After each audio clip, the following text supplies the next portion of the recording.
هذه قطعة غير سامة. أنا قلت لك خليه يدرب، خليه يتشطر.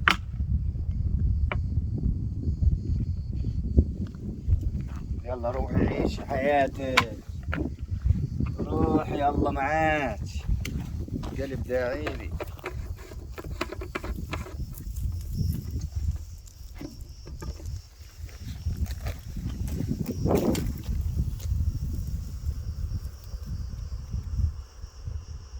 راحت زركت. ها احنا يا عم نحب الطبيعة، يلا بنبتها. ها احنا من محبين الطبيعة يا عمي، وهذه القطعة غير سامة.